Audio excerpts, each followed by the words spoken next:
Alright YouTube, well it's day 2 on this project here. Just got my pulley off here. Since I'm changing the motor mounts anyway, I just went ahead and removed the front mount and my one of my side mounts here just to jack this thing up to make it easier to get to my pulley. And I did this before I thought to film. I just used 1.5 inch socket on my impact here, spun off the nut on the front here, and slid off my pulley. Now I have read on Welding Web where people had horrible times getting these pulleys off and just had to use a torch and a 3-jaw puller and beat on the thing and destroyed the pulleys. Now mine just slid off with some very mild pressure, and I don't really have much of a wear groove there, so I don't need to put a speed ring on this. Here is the nut in question that holds it on there. Now the only thing I did have to do was this was a little boogered up on the edges, so as you can see this is all shiny. I just took a flap disc and kind of smoothed out the edges so I could get my socket on this, just because it was a little boogered up. But my pulley was in good shape. Now if you have a wear ring on your pulley here that's really bad, there's a deal called a speed ring, and if you just Google SA200 speed ring, it's just this little metal sleeve that slides on there that gives you a nice fresh deal for your new seal. But now I got to get this seal out of here, so I think what I'm going to do, since I don't have a seal removal tool, is just take a couple screwdrivers and see if I can pop this guy out here. But as you can see, it was leaking pretty good here.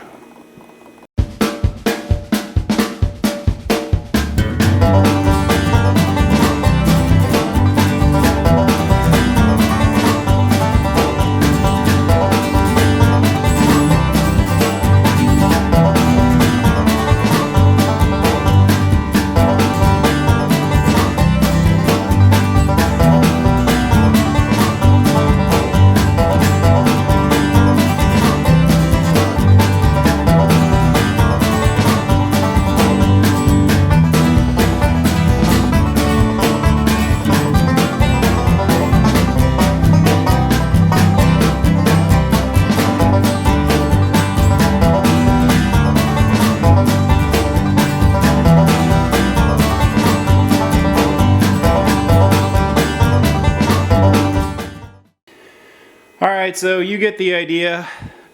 Just slowly take the damn seal out of there, don't beat the crap out of the crankshaft, and yeah, it'll come out. Alright YouTube, well, get the light over here so you can kind of see in there a bit.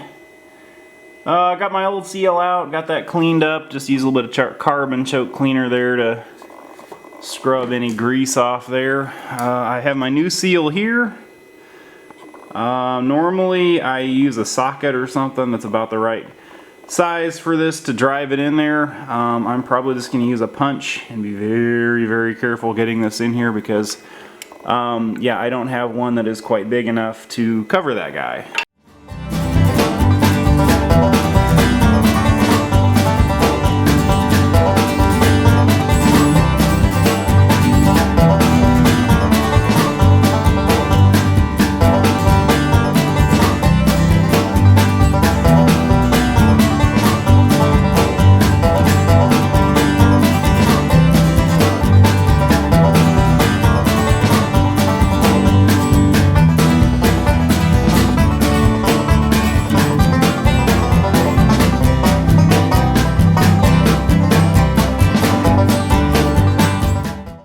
Alright, so if you have a front hub tool for an old body style Ford, it is the perfect diameter to use to drive in the new seal. So yeah, just look around your shop there, see what you have. I was going to try and put this in with just a couple of punches, but found this guy and that definitely did a much better job than I would have done by hand. So pops right in there, right depth. Gonna go ahead and throw my pulley back on. Alright, a little bit of anti-seize on the inside there, a little bit of grease on the outside here, and I'm just gonna put my pulley back on.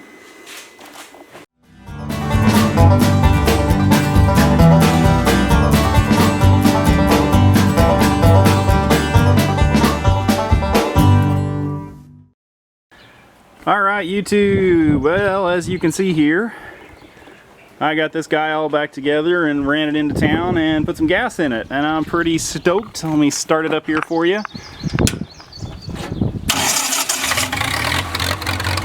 No smoke!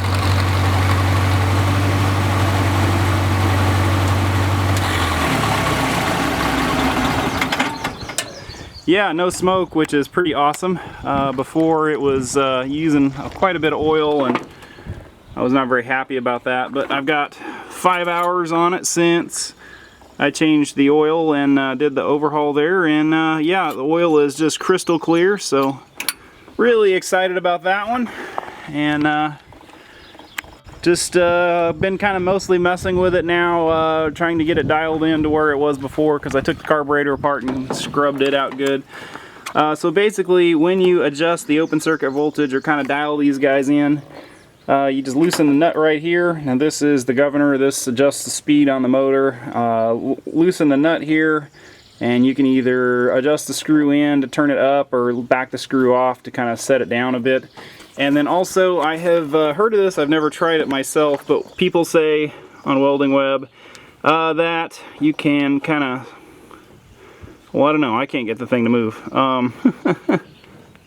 Maybe not. Anyway, I've read where people say you can throw a penny or like a dime underneath there to adjust it. Mine doesn't seem to want to move, but basically, if you're doing a lot of 7018s, I like it around 84 volts for the open circuit voltage. If I'm doing a lot of 6010s, basically, or a lot of, like 6010s where I'm doing like a root pass where I actually have some beveled plates, or I've never really done much in the way of pipe, but mostly beveled plates with not the best fit up. I really like it closer to 89 where you can really jam it in there and you've got plenty of arc force. But again, like if you're doing 7018s or if you're doing a lot of capping, I like it more around 84, 85 volts, something around in there. People like them, kind of adjust in different ways. It's mostly just the arc force. If you're doing like a lot of 7018s, a little softer arc is better. So the way I like to have this set up is for 532s, 532nd 7018s, is which I actually am going to be using this probably next week for.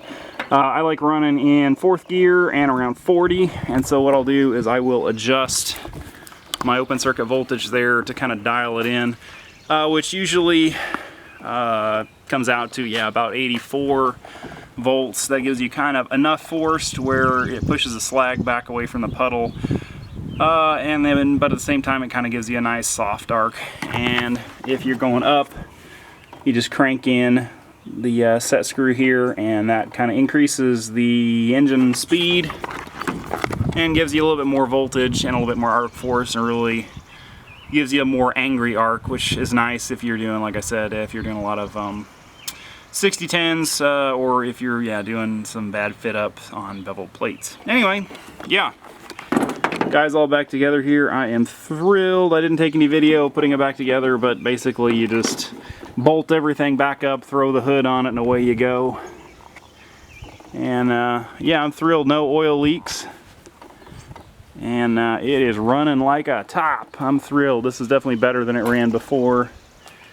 But like when I first got it together, it really didn't start using oil until about, I don't know, maybe 10 or 15 hours after I got the machine back together, which kind of irritates me. Anyway, I'm Darlington Farm. I hope you enjoyed this. If you're thinking of doing the rings and bearings and stuff on these Continental motors, very easy. Very, very simple.